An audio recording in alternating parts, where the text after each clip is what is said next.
ఆ తెలివి ఆ ఎరుకున్నప్పుడు జీవించటం వస్తుంది దాంతో. అక్కడ ఇంకా భద్రత అనేది లేదు నీకు.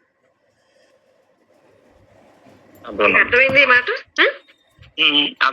అక్కడ నాలేదు అంటే ఈ మనసు ఇంకా సరిపెట్టుకోవటాలు కానీ, వద్దనటాలు కానీ, కావాలనటాలు కానీ చెయ్యకుండా జరిగేదాన్ని చూసావా చర్య చేసుకుంటుంది అనమాట. జరిగేదాన్ని అక్కడ సరిపెట్టుకోలేదు, కాదనట్లేదు, వద్దనట్లేదు. చూసావా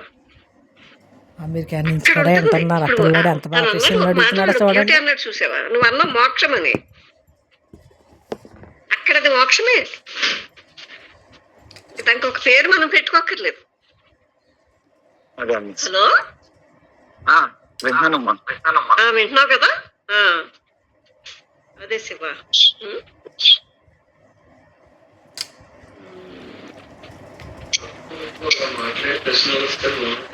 ఇప్పుడు చూడు, నువ్వు క్వశ్చన్ వేసుకో, చాలా బాగుంటుంది ఇది. ఎందుకంటే ఇలా ప్రతి ఒక్కళ్ళు వేసుకోగలిగితే మనలో ఇంకా ప్రతిది వీడిపోతుంది. మనం ఎలాగా అనేది, మనం ఎలా ఉన్నాం అనేది కూడా ఇక్కడ తెలుస్తుంది. ఇంకా మనం ఎలా దీన్ని తీసుకున్నాం అనే దానికి కూడా తెలుస్తుంది.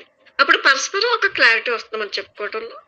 అప్పుడు నీ స్వయం ప్రజ్ఞ నీ అంతట నువ్వు చూసుకోవటం, దాన్ని ఉండాలని కానీ కావాలని కానీ అనుకోకుండా ఒక మౌనం ఉంటుంది అనమాట. అక్కడ ఒక నిశ్శబ్ద స్థితి ఉంటుంది. ఆ నిశ్శబ్ద స్థితిలో నీ ఆ లోతులకి, ఆ తెలియని దానిలోకి అది ప్రవేశించేస్తుంది అంటాడు ఆయన. నిజంగా అలాగే జరుగుతుంది. లోతులకి వెళ్ళిపోతావు అనమాట. నువ్వేది కావాలని అనట్లేదు, వద్దని అనట్లేదు. చూసారా? అది ఇంకేమి ఉండదు నీకు. అలాంటిదేమీ లేదు. ఉన్నావంతే, తెలుసుకుంటున్నావు. ఆయన అంటాడు విస్ఫోటన అంటాడు. ఆ థాట్ పని చేయదు. చూసావా? దీన్నే మన శాస్త్రంలో అమనస్క అంటారు. అక్కడ మనసు కాదు, అది కేవలం ప్రజ్ఞాన రూపంలో ఉందన్నమాట. కేవలం వెలుగు, తనకు తానే వెలుగైపోయి దాన్ని అది రక్షించుకుంటూ అది ఎరుకగా, ఉనికిగా అదే పనిచేస్తుంది అనమాట. అలాంటి స్థితి, అది ఒక స్థితి అనమాట. అలాంటిది ఆ అగాధమైన లోతులకి ఇప్పుడు మన ఈ శోధన అలా వెళ్ళిపోతుంది అనమాట. నీకు అర్థమైందమ్మా?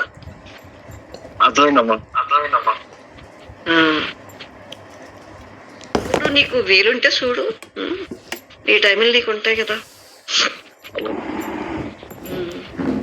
చాలా ఇవాళకి నీకు ఇంకేమన్నా అడుగుతావా? నేను చెప్పను, నువ్వు అడుగు. నాకు అసలు చెప్పడం రాదు, అడిగితే తప్ప.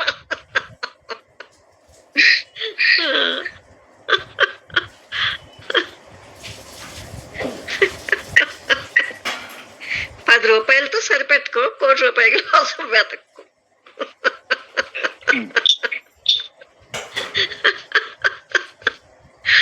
శివ, సరే సరే అయితే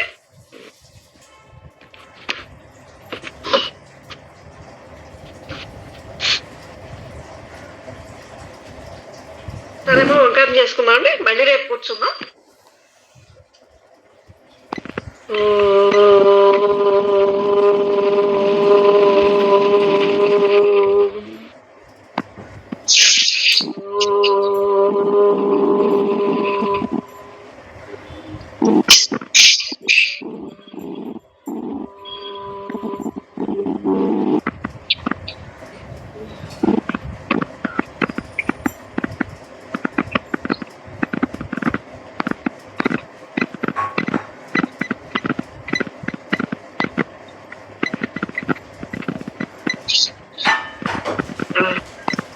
ఉంటానమ్మా, రేపు కూర్చున్నాను మళ్ళా.